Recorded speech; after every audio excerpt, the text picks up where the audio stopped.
Baik. Selamat pagi kepada yang terhormat Bapak Dewan Penguji dan Saudara Muhammad Wildan Anandansyah. Pagi, Pak. Hari ini adalah hari yang istimewa karena kita akan menyelenggarakan sidang akhir Saudara Muhammad Wildan Anandansyah. Sebelum dimulai, saya akan menyampaikan beberapa mekanisme sidang akhir skripsi. Struktural Dewan Pembimbing dan Penguji pada sidang akhir untuk sidang hari ini yaitu saya, dosen pembimbing pertama, Budi Arifitama, dosen pembimbing kedua, Bapak Silvester Dian Handi Permana, Ketua Dewan Penguji sekaligus anggota Dewan Penguji pertama yaitu Bapak Iyada Rabuloh, dan Dewan Penguji kedua yaitu Bapak Ade Syaputra. Ujian akan dilaksanakan dalam kurun waktu 120 menit atau secukupnya, di mana presentasi dan video aplikasi sudah dilihat dalam video yang telah disampaikan sebelumnya. Sebelum dimulai, silakan Saudara Muhammad Wildan Anandansyah berdoa menurut agama dan kepercayaan masing-masing untuk berlangsungnya acara ini. Silakan.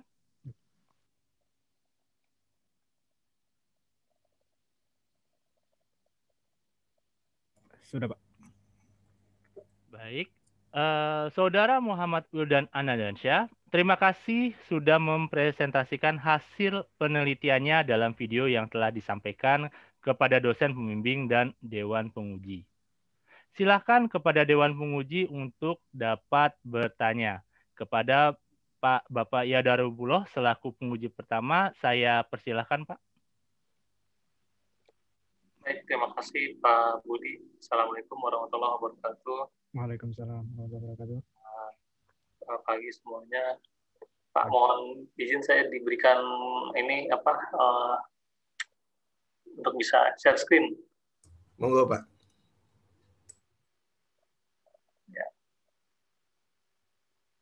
Ya, terima kasih. Mudah-mudahan bisa kelihatan ya, Mas Wildan. Iya, Pak. Udah kelihatan, Pak. Kelihatan ya. Ya, saya ucapkan yang pertama adalah selamat ya, kamu sudah sampai di situasi atau kondisi saat ini, di mana kamu mempresentasikan hasil penelitian kamu ya dalam bentuk skripsi. Ya, Pak. Terima kasih, Pak. Ya, judulnya cukup menarik, itu klasifikasi diagnosa penyakit ginjal kronis menggunakan XGBoost ya. Iya, Pak. Kalau saya tidak salah, sepertinya belum lama ini juga ada mahasiswa yang menggunakan XGBoost ya, Pak Budi ya. Iya, Pak. Itu Bang Piar, Pak. Iya, Piar. Cuman bedanya kalau Piar itu yang diklasifikasi, kalau saya tidak salah adalah infeksi. Iya. Di kamu yang diklasifikasi adalah penyakit ginjal. Ya, ya. Menarik. Judulnya cukup menarik ya. Saya juga udah membaca secara cepat ini kamu ya, laporan skripsi kamu ini.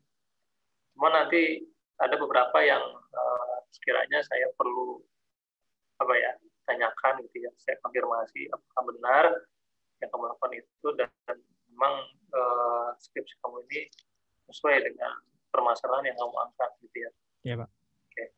Saya coba masuk dulu lewat abstrak karena di sini pintunya kita bisa lihat secara ringkasan gitu ya, seperti apa sih penelitian yang kamu lakukan gitu.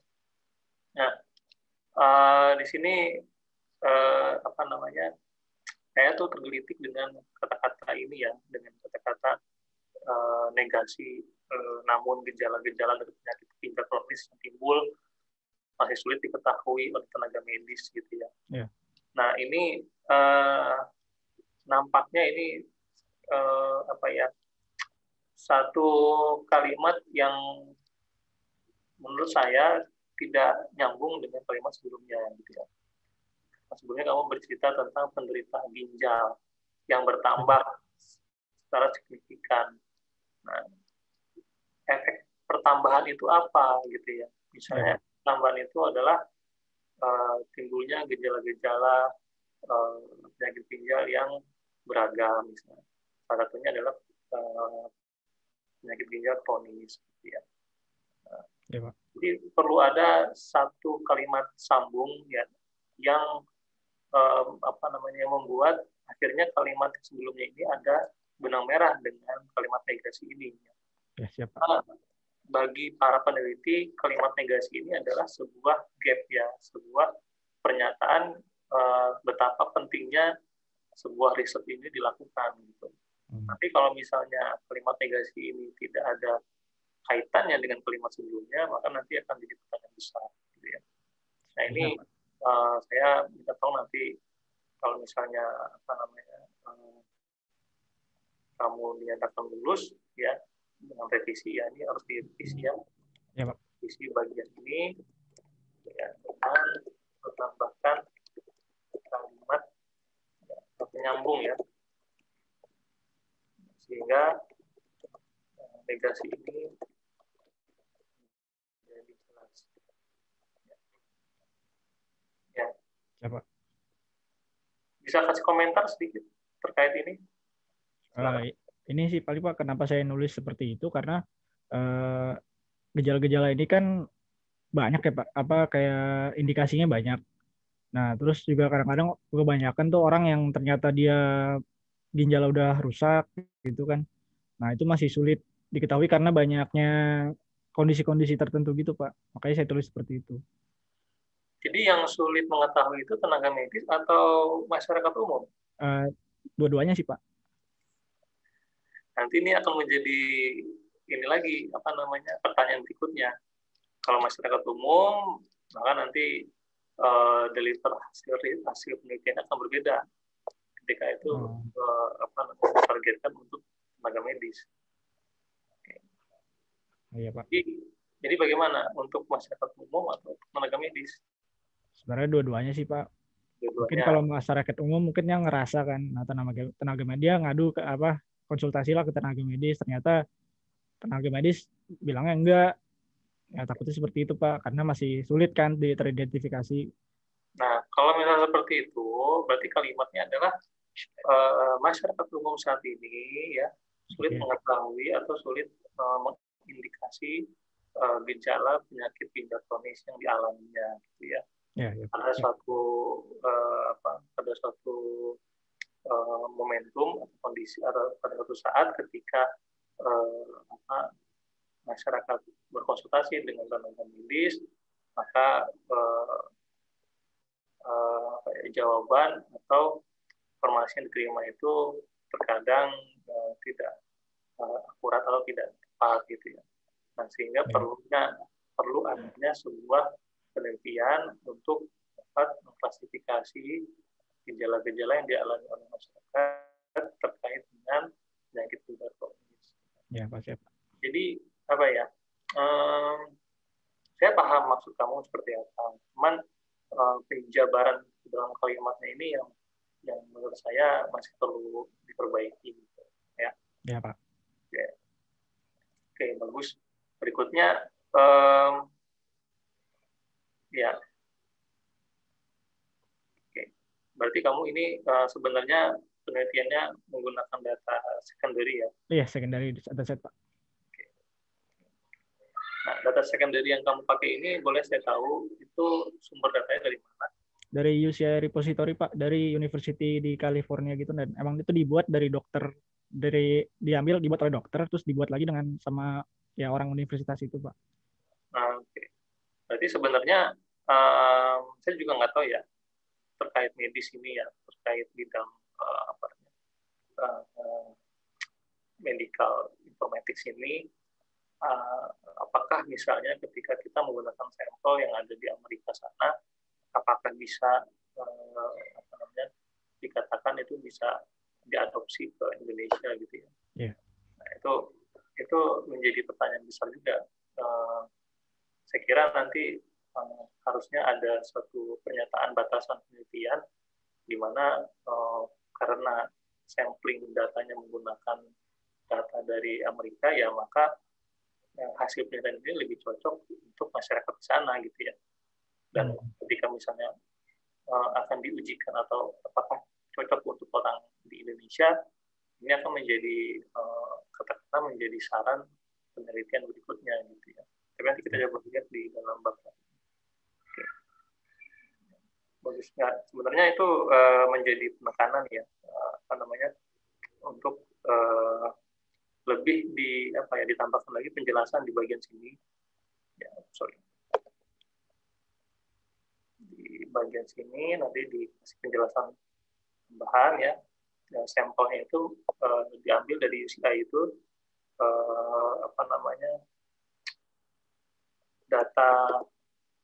data dari UCI. Oke.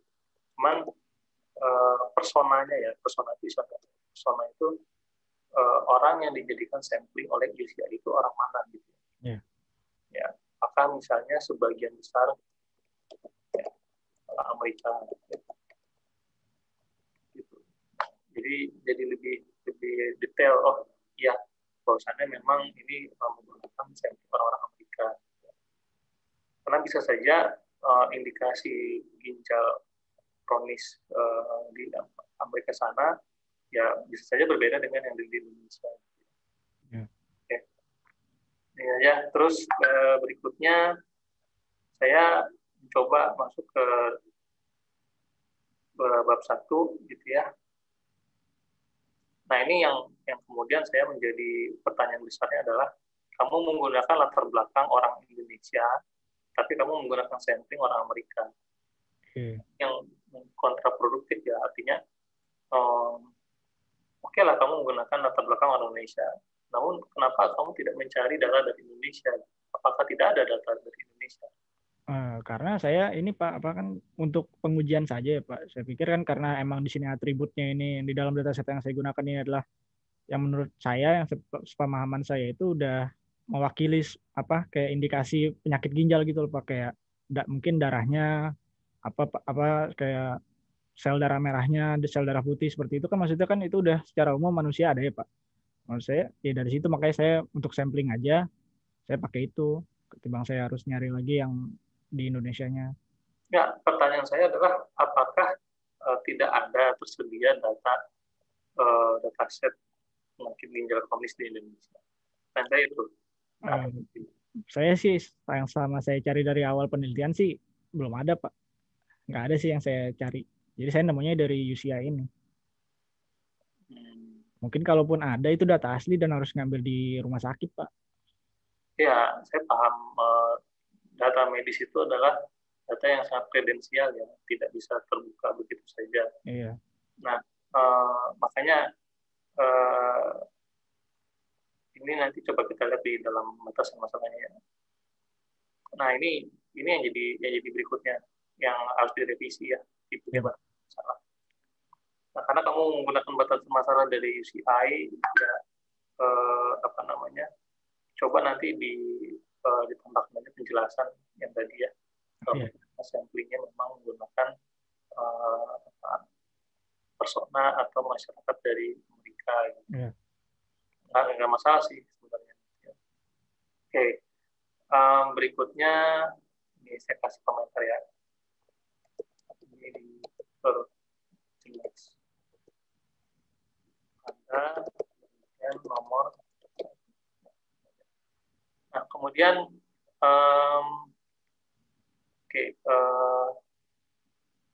kita coba.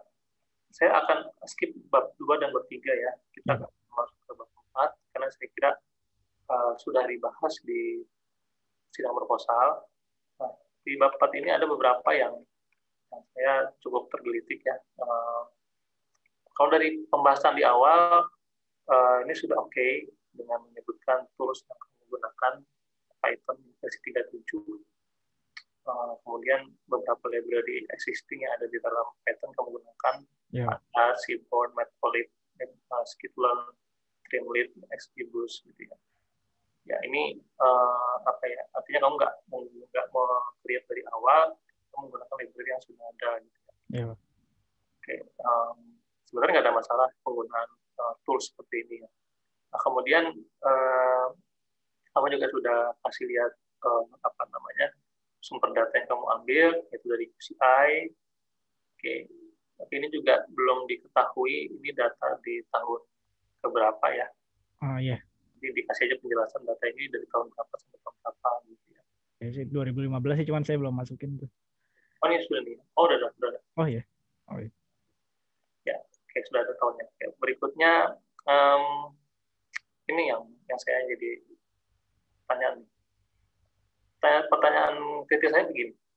Kamu pada saat tahapan preprocessing data, kamu menyebutkan apa namanya kalimat-kalimat tersebut seharus tidak termasuk dalam atribut yang digunakan. Ya. Nah, kamu kasih kata-kata tidak termasuk dalam atribut, tapi kamu nggak nyebutin atributnya apa gitu. Terus kamu nggak kasih alasan kenapa nggak dimasukin. Sebenarnya saya bisa jawab sih Pak. Ini karena kan yang saya bilang tadi itu kan saya ngambil full dataset itu bentuknya formatnya ARFF ya Pak. Dan sedangkan di Pandas itu ketika dimasukin ke Pandas, nah di file ARFF itu tuh ada kayak deskripsi nama, ada nama deskripsi filenya, ada nama siapa yang ngebuat, terus tahun berapa, seperti itu pakai deskripsi saja. Nah itu tuh pas dimasukin ke Pandas, itu tuh masuk Pak ke dalam fitur apa misalnya kayak umurnya. Nah itu jadi mengganggu kan Pak, nggak bisa diolah di dalam CSV-nya itu. Jadi seperti itu. Itu aja sih sebenarnya Pak. Oh gitu. Iya. Ya tapi ya perlu ada ininya ya, kalimatnya ya. Iya. Itu alasannya. Kalau seperti ini kan terkesan bias ya, terkesan abstrak. Jadi nggak tahu kita kayak alasan yang kamu tadi sebutkan itu nggak tertuang di dalam ini kan, di dalam penjelasan preprocessing datanya. Yeah. Oke, ya bagus kalau memang seperti itu. Nah kemudian data cleaning, oke, saya mau bertanya begini ya, Mas Wildan ya. Ya, Pak. Masih sambungan dengan atribut tadi ya. Di sini kamu menghapus data NaN ya. Oke, pada saat data cleaning. Nah, yang berikutnya adalah apakah semua atribut yang kamu gunakan itu terdapat NaN ya, data NaN, atau misalnya memang ini nggak guna, sudah hapus saja gitu. Oh, ini. Begini Pak, jadi di yang balik lagi ke yang masalah deskripsi tadi, kalau yang deskripsi tadi itu ketika masuk di loading di CSV Pandas ini, itu dia nilai kan karena dia nggak ada nilainya ya Pak, otomatis dia tertulisnya NaN gitu kan. Nah, jadi di situ tuh di proses pertama ini saya ngilangin itu dulu Pak, makanya jadinya dataset itu seperti yang digambar dataset yang aslinya. Oke. Terus? Udah sih seperti itu. Ini proses pertama untuk menghapus yang tadi Pak, yang kayak deskripsinya. Jadi itu dihapus dulu karena dia terbaca kan NaN kan. Itu nah. Iya, udah di situ. Nah, setelah itu ternyata masih banyak nih yang masih belum bisa dibilang masih terlalu kotor lah datanya, seperti yang kayak saya sebutkan di situ ada /t terus no. Itu sebenarnya kan nilainya harusnya no ya Pak. /t itu ibaratnya kayak ketika yang ngebuat dataset ini ngetik itu mencet tab itu Pak, tombol tab. Nah, itu /t-nya itu tuh langsung ketika dimasukin ke dataset itu jadi terinput seperti itu Pak. Nah, jadi menghapus yang ada tab-nya. Nah, jadi saya harus menghapus itu supaya nanti nilainya itu bisa dibaca oleh model. Dan di sini juga di bawahnya selanjutnya juga masih ada spasi itu yang seharusnya yes, tapi di depannya tuh ada spasinya gitu Pak. Jadi spasi dulu baru yes. Nah, itu harus dihapus supaya bisa dibaca di model. Ya. Nah, terus ini kan atribut jadi banyak nih. Ini setelah cleaning nih, oke, ada bersih datanya. Ini ada banyak. Apakah semuanya kamu gunakan? Itu emang datasetnya Pak. Itu yang di dalam datasetnya pasti digunakan semua untuk proses model sampai dia melakukan hasil klasifikasinya. Tapi kamu tahu nggak masing-masing atributnya apa?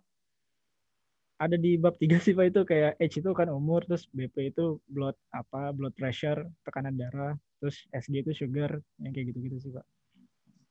Tapi ini masih ada NaN. Itu NaN-nya itu missing value yang saya bilang Pak, yang waktu di proposal XGBoost ini itu dia bisa bisa nge-handle missing value ini Pak, karena NaN ini di sini tuh nilai yang missing Pak, bukan NaN yang nggak penting kayak di awal tadi. Oh. Jadi nanti akan diapakan oleh XGBoost itu ada namanya, dia tuh ada proses sparsity aware state finding Pak. Jadi itu nanti Exibus ini akan jadi dataset saya ini nanti dibagi dua oleh Exibus. Yang satu dataset itu adalah isinya dengan nilai-nilai yang lengkap. Yang satu dataset laginya itu yang ada missing value-nya seperti yang ini, Pak. Nah, setelah itu jadi Exibus itu ngambil per dua yang sepemahaman saya, dia ngambil dua atribut, Pak. Misalnya kayak BP sama SG ini. Nah, dia ngambil dulu, nanti dia ngambil per dua kolom, Pak. Dia ngambil threshold-nya. Nah, ada threshold-nya. Nanti habis itu dia bikin tree. Ada namanya gain left dan gain right. Nah, gain left dan gain right itu nantinya digunakan untuk mencari nilai yang pantas untuk diisi oleh NaN itu sih, Pak. Yang sepemahaman saya seperti itu. Jadi auto generate ya istilahnya ya. Sangat ya hanya menyerahkan proses itu kepada yang dilakukan oleh si library Exibus begitu. Iya, itu terjadinya setelah di klasifikasinya itu, Pak. Nah, ini nanti yang akan jadi pertanyaan berikutnya ya, apakah memang nilai yang diberikan oleh Exibus terhadap missing value ini berdampak kepada akurasi atau berdampak kepada data ini mewakili dari satu record gitu ya, karena pasti kan nilainya random, nilainya kita nggak tahu berapa gitu kan, itu diproses oleh Exibus sendiri gitu ya. Yang bisa saja ketika Exibus memproses indikasi di sini abnormal gitu kan, normal gitu kan. Nah, sedangkan apakah nanti hasil dari Exibus yang abnormal ini kontra nggak dengan nilai atribut yang ada di sebelahnya gitu ya. Karena kan nggak lucu juga misalnya di sini dikatakan indikasi abnormal tapi di sini bagus semua gitu kan. Nah, sebenarnya ini sih Pak lebih sama kayak ini Pak, kalau kan di Python itu ada namanya kayak imputasi gitu ya Pak. Sebenarnya sama aja seperti itu kan. Kalau imputasi yang normal itu kan, kalau imputasi manual itu entah dia ngambil nilai median atau min seperti itu kan, maksudnya itu belum tentu benar juga Pak. Nah, Exibus itu dia lebih, kalau menurut saya itu lebih optimal karena dia menghitung dari threshold-nya itu Pak, gain left dan gain right-nya. Kalau emang gain right-nya itu lebih tinggi, lebih bagus nilainya, ya udah masuk nilai seperti itu. Sebenarnya sama aja Pak, kalau menurut saya. Oke. Nah, ini saya kira bisa jadi saran ya, menit yang berikutnya. Ya Pak. Mengenai missing value ini. Ya. Oke. Nah, seberapa optimalkah Exibus bisa mengisi nilai yang missing seperti itu? Itu nanti bisa jadi saran ya. Tapi kita lihat nanti sarannya seperti itu apa tidak. Ya Pak. Lanjut, di bawahnya ini saya cukup senang ya kamu bisa menjelaskan proses dari Exibus ini, kemudian secara teknisnya juga bisa kamu jelaskan. Nah, cuman ini yang jadi pertanyaan berikutnya adalah bagian parameter Exibus ini. Ya. Gitu. Kenapa parameter ini, apakah sudah default dari Exibusnya atau memang kamu tentukan sendiri? Enggak Pak, kalau yang di sini yang saya cuma pakai itu di njobs aja Pak. Njobs ini njobs itu kayak apa ya, ketika menjalankan proses klasifikasinya ya seluruh CPU core kita tuh dipakai oleh model itu Pak. Jadi lebih cepat gitu. Dan saya juga nggak melakukan dalam kata hard tuning. Hard tuning itu kayak benar-benar diatur, kayak itu kan di situ ada banyak pakai call sample gitu ya Pak. Iya. Itu saya nggak mentuning itu karena saya mencoba untuk pakai basicnya aja gitu. Sebagus apa sih gitu. Ya, kembali ke ini kamu ya, ke hardware kamu nanti. Iya. Kalau kamu nggak punya, atau GPU-nya rendah atau kecil gitu ya, maka nanti prosesnya akan lama. Jadi yang kamu pakai adalah njob-nya aja gitu ya. Njobs dan seed itu kayak nilai reproducibility itu Pak, kayak apa ya? Kalau ketika kita menjalankan klasifikasi itu lagi, nilainya nggak berubah gitu Pak. Jadi parameter lain seperti objektif, velocity nggak kamu pakai. Objektif juga sih. Objektif kenapa saya milih binary logistik, karena memang klasifikasi itu yang dari dokumentasi Exibus yang saya baca, binary logistik ini emang digunakan untuk klasifikasi Pak. Dan hasilnya juga kan probabilitas kan, saya positif atau negatif seperti itu.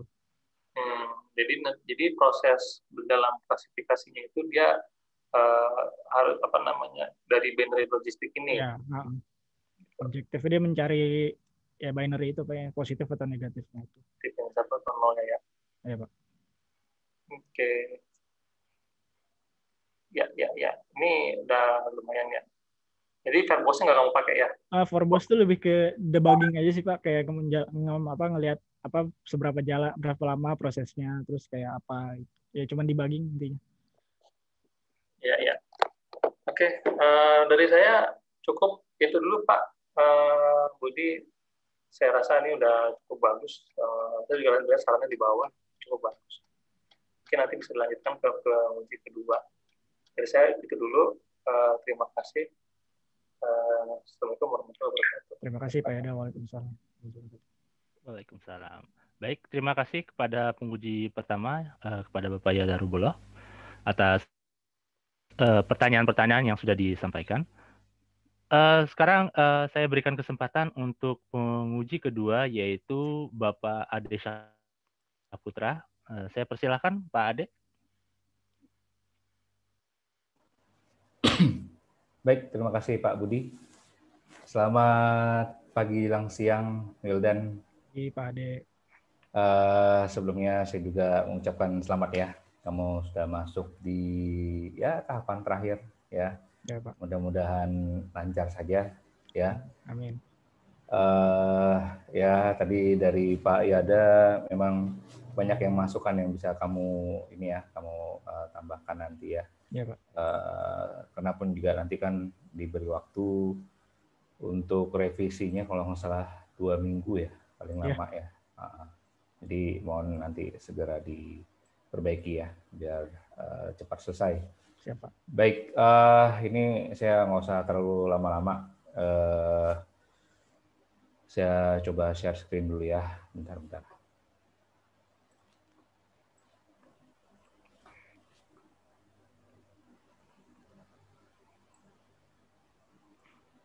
Mungkin share screen-nya Pak Ayat bisa dimatikan terlebih dahulu Pak. Oh iya, Pak Ayat. ya pantesan nggak mau. Ya oke deh, sip. Ya, makasih.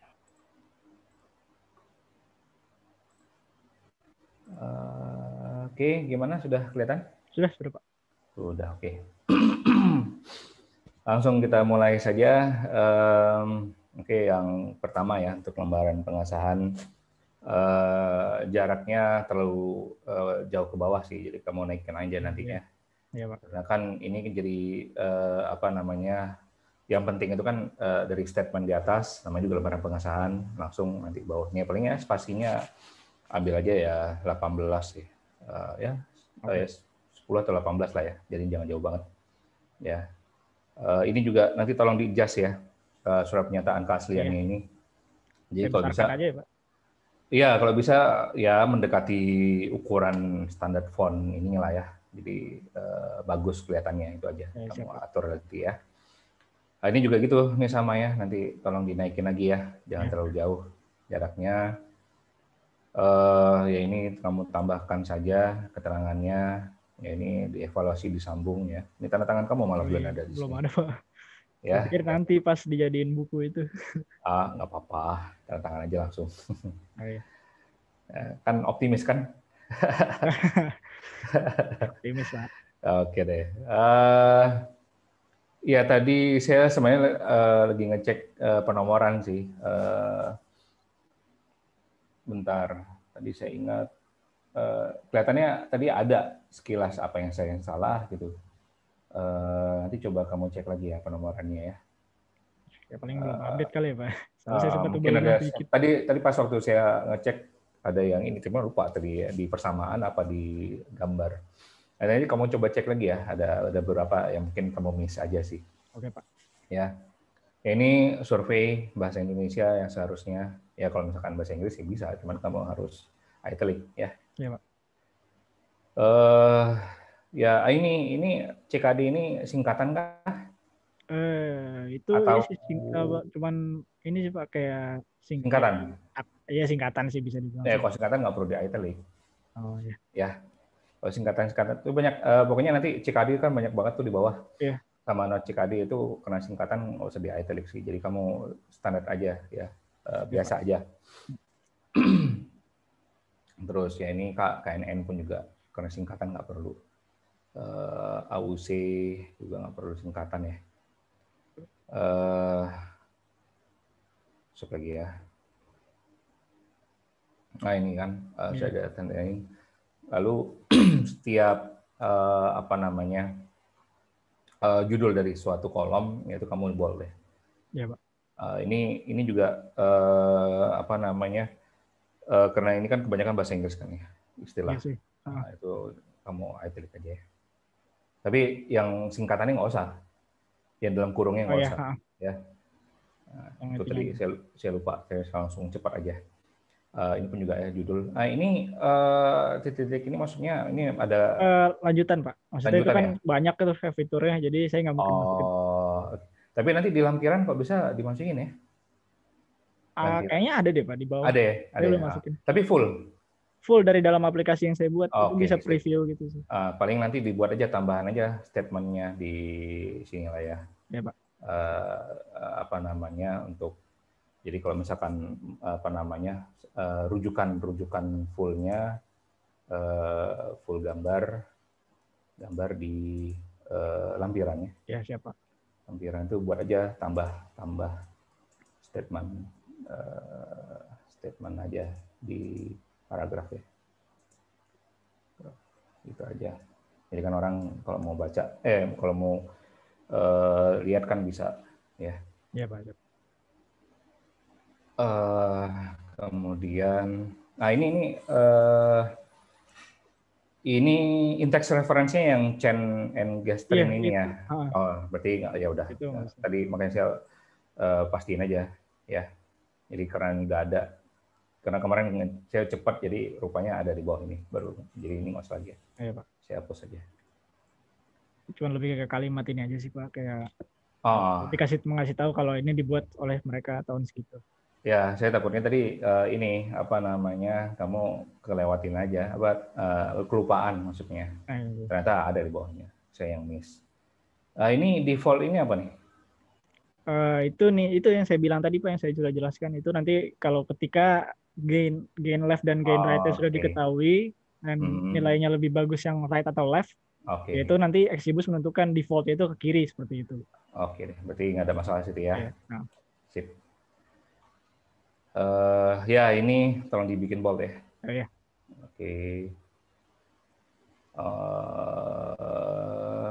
Mana lagi? Ya ini CKD tadi sama. Nah ini kebetulan saya lihat ada berapa. Sebenarnya sih kamu nggak perlu full semua kan gambarnya, bisa kamu perbesar lagi. Kayak ini kan ruang kosong nih.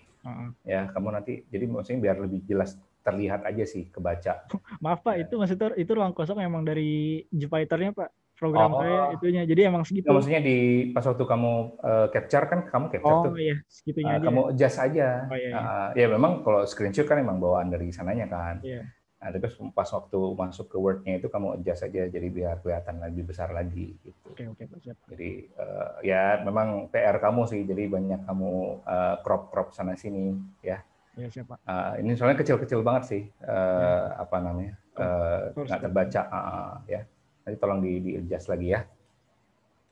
Malah lebih bagus kalau misalkan kebaca gitu kan, lebih enak gitu.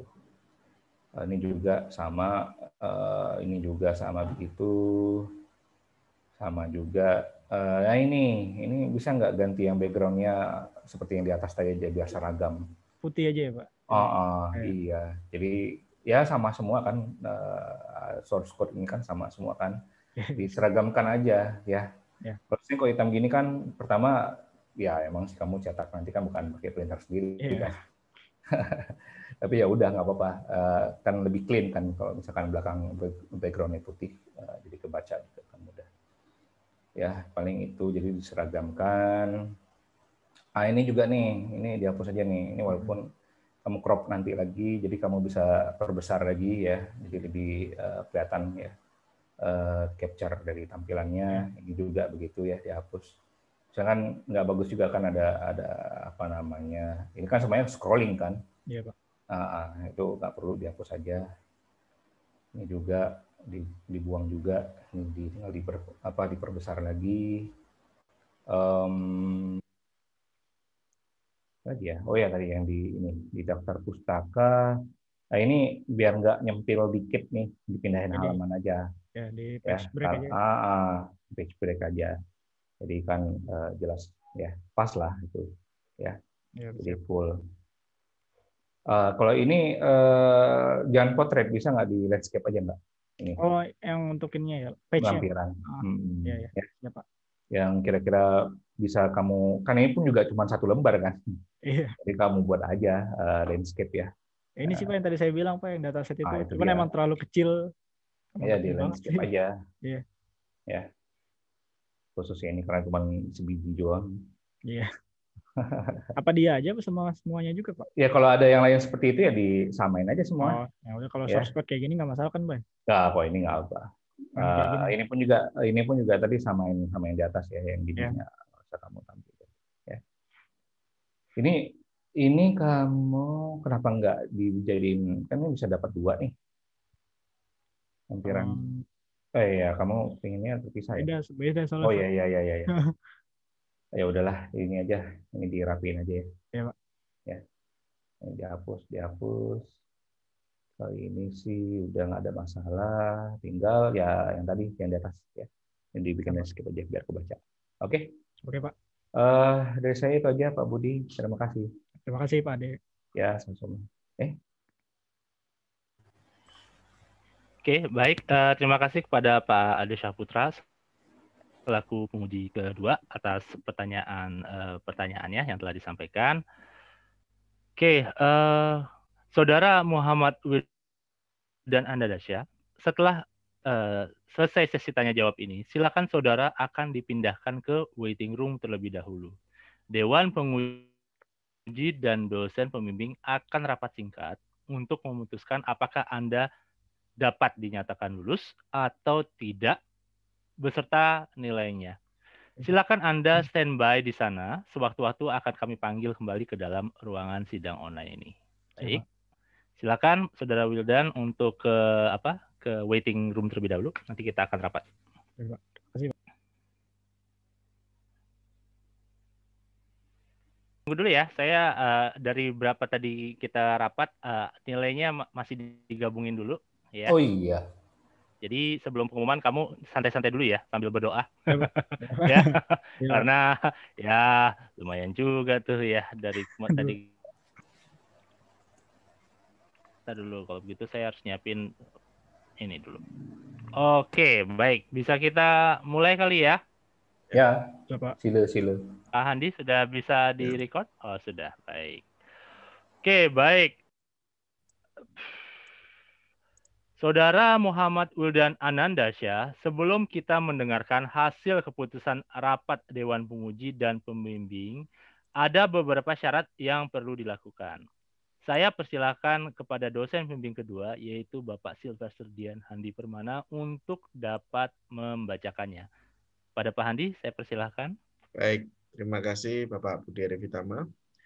Sebelum dibacakan keputusan oleh pembimbing utama, akan dibacakan pernyataan yang harus Anda jawab oleh peserta sidang dengan menjawab bersedia atau tidak bersedia. Karena salah satu tidak bersedia akan berpengaruh sama pengumuman nilai pada hari ini. Coba. Baik, yang pertama, apakah saudara Muhammad Wildan Anandasya, jika dinyatakan lulus, sanggup menyelesaikan segala urusan pasca sidang seperti revisi dari penguji dan seluruh administrasi kepengurusan kampus? Bersedia, Pak.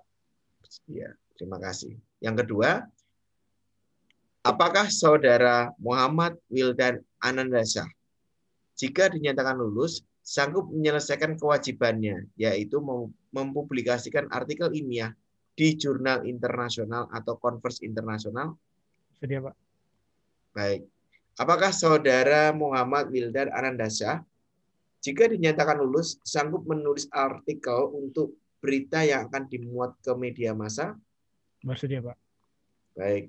Apakah saudara Muhammad Wildan Anandasya,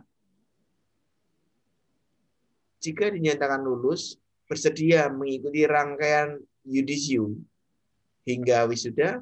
Bersedia, Pak. Baik.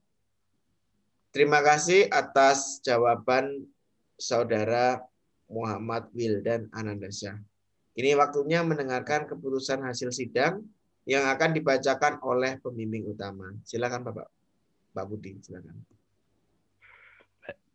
Baik, terima kasih kepada Pak Handi selaku dosen pembimbing kedua yang telah membacakan syarat-syaratnya, dan saya ucapkan terima kasih juga kepada Wildan yang telah menyetujui seluruh pertanyaan-pertanyaan, pernyataan-pernyataan yang sudah ditanyakan oleh Pak Handi.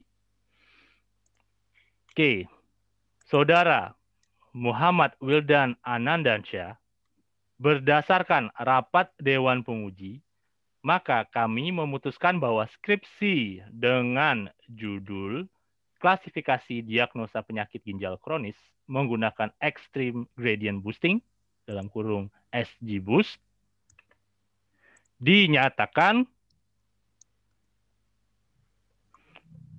lulus dengan revisi dengan hasil 83,75 atau dengan nilai mutu A-. Dengan ini kami Universitas Trilogi memberikan Anda gelar sarjana komputer Eskom mulai terhitung pada hari ini dengan segala hak, wewenang, dan tanggung jawab yang melekat pada gelar tersebut. Revisi atau hal lain yang perlu ditambahkan silakan dicek dalam soft copy skripsi yang akan disampaikan melalui email. Revisi dapat diterima dengan batas waktu 2 minggu setelah sidang hari ini. Demikian sidang skripsi ini. Terima kasih kepada dosen pembimbing, Dewan Penguji, dan Saudara Muhammad Wildan Anandansyah, dan selamat siang. Terima kasih Bapak Penguji dan pembimbing. Ya, Selamat ya, sama-sama. Wildan.